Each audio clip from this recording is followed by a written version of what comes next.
And away we go. It is the Nightcap, brought to you by Hail Mary Sports Bar, right here on BearcatJournal.com. Hail Mary's located in Cheviot. They're right on Harrison Avenue in the Dora District. You can walk from bar to bar with your drinks, but why would you need to?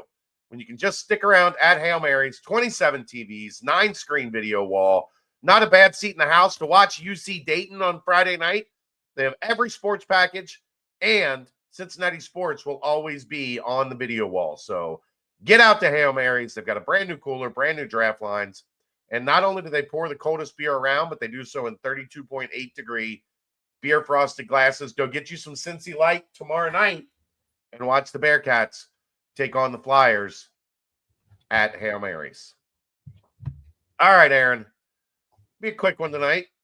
Not a whole lot to get to, but we got another big game coming up. We like doing three keys. So let's get a little three keys for that Dayton Flyers matchup tomorrow night at US Bank Arena.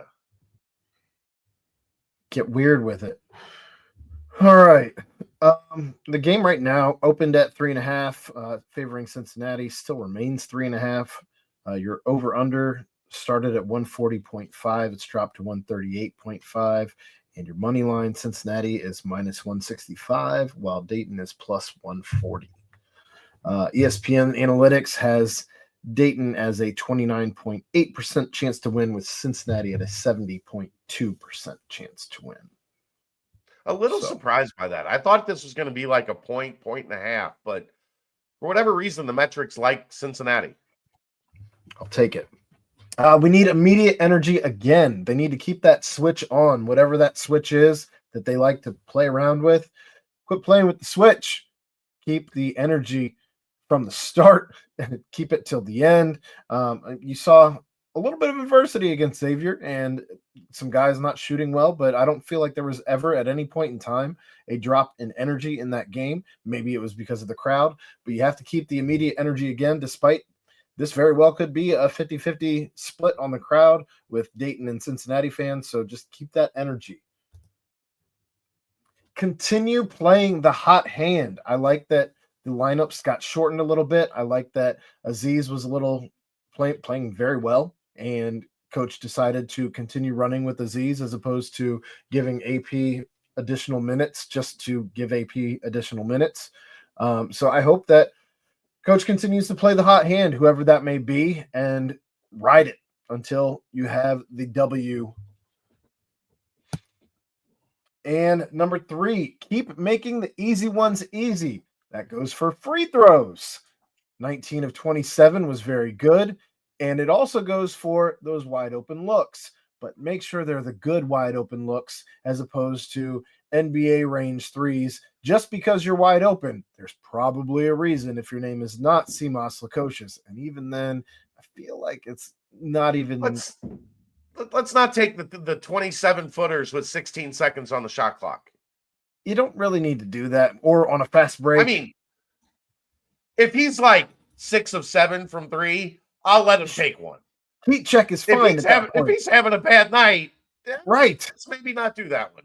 So keep making the easy ones easy. They've been really well at finding the guys who are hanging out in the corners, who are whatever it may be. The lobs when they're easy, when there's nobody around. But you don't need to. If there's traffic, you don't need to throw a lob. If take the make your free throws. Just those things. I think it paid off in dividends against Xavier, and I'd like to see them continue to do that.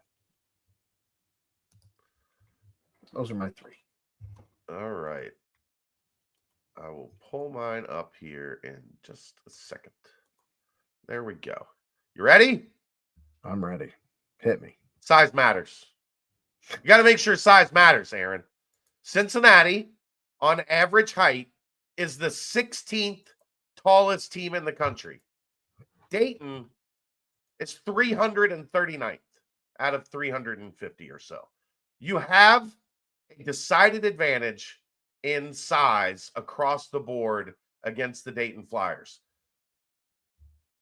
Tip balls, getting in passing lanes, the old Mick Cronin deflections,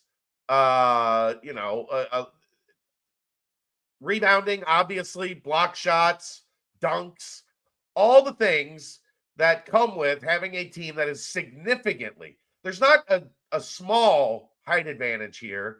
There is a decided massive height advantage between these two teams. Cincinnati has to take advantage of that and utilize that, because what happens is if you let Dayton dictate the terms, then Cincinnati has to go small. Then you have to bring in your two smaller guards. Then you kind of change up your flow and what you want to do against this Dayton team. So you have a decided advantage in height. You have to make sure that it matters. I would like, given after what we've seen against Villanova and Xavier, I would like to see the make shots offense. I know that is a tall task on those awful rims that we're going to see tomorrow night at US Bank Arena, Heritage Bank Arena, whatever the hell it is. But we could use the make shots offense because Dayton is going to score. They are one of the more efficient offenses in the country. You are not going to win this game, I don't think, 65-62. Like, it's probably going to be in the low 70s at least. So you're going to have to put points on the board. You're going to have to do it by hitting shots. So I'd like to see a return from the make shots offense. And finally, no freebies. Dayton shot approximately 273 free throws last year in this game. I think it was 30. I think they were at like 30-something free throws in a blowout. That's not like at the end of the game, Dayton went to the free throw line a lot because they were up by 4 and they were just trading points at the end of the game. No. Dayton killed Cincinnati getting to the free throw line last year. It was the major, major difference in the game. We know it's not likely. Dayton doesn't foul a lot. They don't send teams to the free throw line. They're, because of their height disadvantages, one, and because they have a short bench, they know they can't foul a lot. They really only play 7 guys. So you're probably not going to get them in a great deal of foul trouble. You can't let them shoot 20-plus free throws in this game because that's where their offensive efficiency comes from. Did you know, Aaron, Cincinnati's actually the better three-point shooting team on the season? Weird. Wouldn't have guessed that with one of the best three-point shooters in the country on that team. But you think of this Dayton team and their offensive efficiency, you think it's because of the three ball. They're at like just under 37%, 36.5%. They're very good. But where they are so super efficient offensively is getting to the free throw line and they don't miss. If you send them to the line, it's good. So as that stands, keep them off the free throw line. Keep them, keep your advantage in the other metrics. And I think I don't want to be too confident in this because it's hard to shake what we saw last year, how easily Cincinnati was handled in this game. But there's no Deron Holmes-like matchup that I think just was a nightmare for Cincinnati's defense last year. They had no answer for him. He had 30, I think, 29, 30. I mean, he was outstanding. So that's where I think things are going to come down to. Yeah, it should certainly be interesting. I don't feel super confident about the game. Playing the number 22 team in the country. Yeah, they're 22. On KenPom, there's about a 6 or 7 spot gap between the two teams. Okay. They're very close. I mean, it's, Dayton's biggest thing is they are not as good defensively as they are, they're very, very good offensively. They're in the 70s, I think 74 in defensive efficiency. So, Xavier was right around that same area. Cincinnati had a chance to take advantage of that, and they just didn't make enough open shots to really pull away from Xavier. That's where I think you have an advantage there where your defense is better than their defense. So make it count. Yeah. I don't know.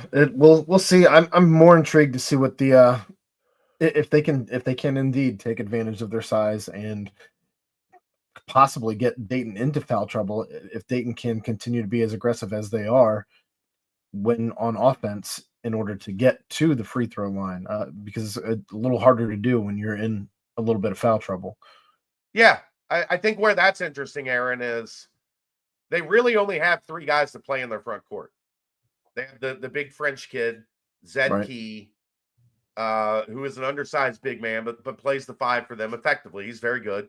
And then Nate Santos, who's more of a shooter that plays the 4. Dylan Mitchell and Aziz are the 2 guys that get to the free throw line the most on this team. And by free throw rate, like AP is up there as well. If you can give them any kind of foul trouble on their interior guys, they don't have options behind them. So, like I said, it's a lot harder to be physical getting to the rim when you have guys in foul trouble. So I think that'll be an interesting chess game between the 2 coaching staffs. Very much so. And the other thing is, one of the main problems that Cincinnati had last year, they were in massive foul trouble because they sent Dayton to the free throw line 214 times. So if you can keep your main guys on the floor, gives you a much better chance to win the game. So there you go. I think it's going to be a good one. I think it's going to be an electric atmosphere and an actual – I do love this environment because you're going to have the place about 50-50, I think, with the way ticket sales have gone. If it's a back and forth game, like that's an awesome environment where, you get a basket, half the crowd goes wild, they get a basket, the other half of the crowd goes wild. Like it creates an awesome atmosphere for college basketball. So I'm looking forward to it. What do you think what do you think the odds are that Dan turns the ball over first possession of the game again? 84%. I couldn't believe it when he did it against Xavier. I'm like, I said it out loud. I was like, first play, Dan turnover. There it is. Are you kidding me? The best part is Cincinnati doesn't really turn the ball over a lot. But for whatever reason, Dan has got to give it to the other team. I don't even feel like Dan turns the ball over all that much. No, he doesn't. It's just the first possession, almost like clockwork. It's the craziest thing I've ever seen. You just got to get it out of your system. Turn it over. I guess. So weird. Oh, all right. Well, that's the 3 keys. Should be a really good one. Get down to the Holy Grail early if you're going, because that place is going to be packed with UC and Dayton fans getting ready for the game. And get yourself some Cincy Light. I think they are going to be, like I said, Aaron, I think they're sampling some new stuff. Cincy Light Lime, Cincy Light Wheat, Cincy Light Amber. So get down there and get a taste and see, maybe help out decide what new flavors of Cincy Light might be coming to market. So there you go. We'll see you tomorrow night. Heritage Bank Center, Bearcats and Flyers. This is the Nightcap, brought to you by Hail Marys, live from the Cincy Light Studios, right here on BearcatJournal.com. See ya!